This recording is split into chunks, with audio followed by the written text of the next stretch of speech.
Hi అండి, welcome to యషిరాస్ kitchen. ఈరోజు పండుగప్ప చేపతో ఇగురిని ఈజీగా టేస్టీగా ఎలా తయారు చేసుకోవాలో చూపిస్తానండి. చాలా సింపుల్ ప్రాసెస్ అండి. చాలా తక్కువ మసాలాలను యూజ్ చేసి టేస్టీగా తయారు చేసుకోవచ్చండి. అది ఎలా తయారు చేయాలో మీకు చేసి చూపిస్తాను. మీరు కూడా ఒక్కసారి ఇలా ట్రై చేయండి, చాలా బాగుంటుంది. సో చాలా త్వరగా కూడా చేసేసుకోవచ్చండి. సో దాన్ని ఎలా ప్రిపేర్ చేయాలో ఇప్పుడు చూద్దామండి. దీనికోసం ముందుగా ఒక 750 గ్రామ్స్ పండుగప్ప చేపలు తీసుకున్నానండి. వీటిని కడిగి నీట్గా క్లీన్ చేసుకొని శుభ్రం చేసుకోవాలి. నీచు వాసన పోవటం కోసం ఒక 10 మినిట్స్ వెనిగర్ వాటర్లో వేసి తీసేయండి.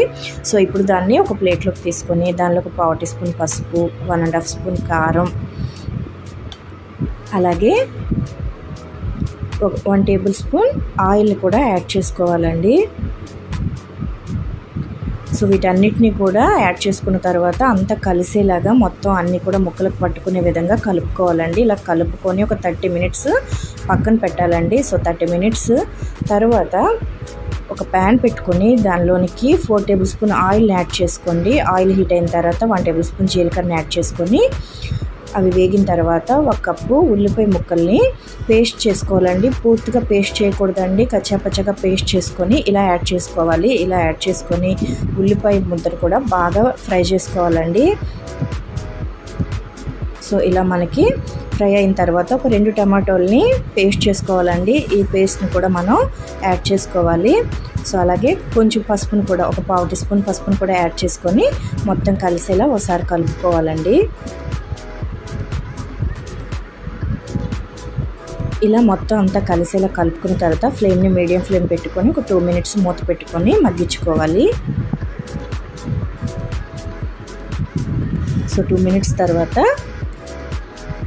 మూత తీసి ఒకసారి కలుపుకోవాలండి. ఇలా కలుపుకున్న తర్వాత దీనిలోనికి అల్లం వెల్లుల్లి పేస్ట్ 1 టేబుల్ స్పూన్ యాడ్ చేసుకోండి. యాడ్ చేసుకొని కలుపుకొని పచ్చివాసన పోయేదాకా మనం ఫ్రై చేసుకోవాలి. ఇలా ఒక 1 మినిట్ ఫ్రై చేసుకున్న తర్వాత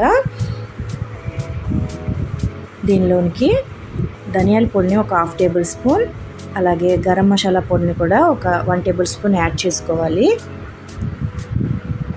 ఇలా యాడ్ చేసుకొని ఒకసారి బాగా కలుపుకోవాలండి. ఫ్లేమ్ని మీడియం టు లో ఫ్లేమ్లో అడ్జస్ట్ చేసుకొని ఫ్రై చేసుకోవాలి.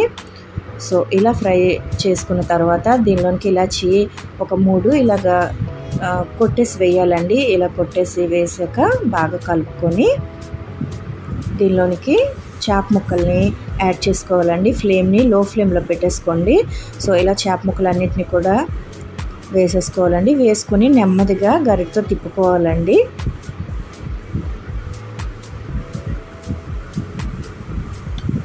సో ఇలా తిప్పుకున్న తర్వాత మూత పెట్టుకొని ఒక 10 మినిట్స్ కుక్ చేసుకోవాలి. సో ఒక 10 మినిట్స్ తర్వాత మూత తీసి ఒక 1/2 గ్లాస్ వాటర్ని యాడ్ చేసుకోండి. సో 1/2 గ్లాస్ వాటర్ సరిపోతుంది. సో తర్వాత ఉప్పు తగినంత మీ రుచికి సరిపడా వేసుకొని ఒకసారి నెమ్మదిగా అంతా కలిసేలాగా నెమ్మదిగా తిప్పుకోవాలండి. సో ఇలా నెమ్మదిగా తిప్పుకోవాలి, లేదంటే ముక్క విడిపోతుంది. సో ఇలా తిప్పుకొని మొత్తం అంతా కలిసేలాగా కలిపేసుకోవాలండి. ఇప్పుడు మూత పెట్టుకొని ఫ్లేమ్ని లో ఫ్లేమ్లో పెట్టుకొని 10 మినిట్స్ కుక్ చేసుకోవాలండి. ఇలా 10 మినిట్స్ తర్వాత మధ్యలో ఒకసారి వీడియోలో చూపిస్తున్న విధంగా గరిట పెట్టకుండా తిప్పుకోవాలండి. ఇలా కలుపుకొని మళ్ళీ ఫ్లేమ్ని లో ఫ్లేమ్లోనే పెట్టుకొని మూత పెట్టుకొని ఇంకో 10 మినిట్స్ కుక్ చేసుకోవాలండి. ఇలా 10 మినిట్స్ తర్వాత మనకి ఇగురు అనేది ఇలా దగ్గరగా అవుతుందండి కర్రీ. సో ఇప్పుడు ఫైనల్గా పచ్చిమిర్చి 4 ఇలా కట్ చేసుకొని వేసుకోవాలి. అలాగే కాస్త కరివేపాకును కూడా వేసుకొని మూత పెట్టేసి ఒక 10 మినిట్స్ అలా వదిలేయాలండి, స్టవ్ ఆఫ్ చేసేసి. సో 10 మినిట్స్ తర్వాత మనం ఇది సర్వ్ చేసుకుంటే టేస్ట్ చాలా బాగుంటుందండి.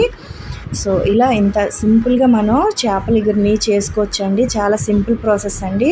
స్టార్టింగ్ చేసే వాళ్ళైతే ఇలా ఒకసారి ట్రై చేయండి. టేస్ట్ అయితే చాలా బాగుంటుంది. మీకు కూడా ఈ వీడియో నచ్చినట్టయితే మీ ఫ్రెండ్స్ అండ్ ఫ్యామిలీకి షేర్ చేయండి.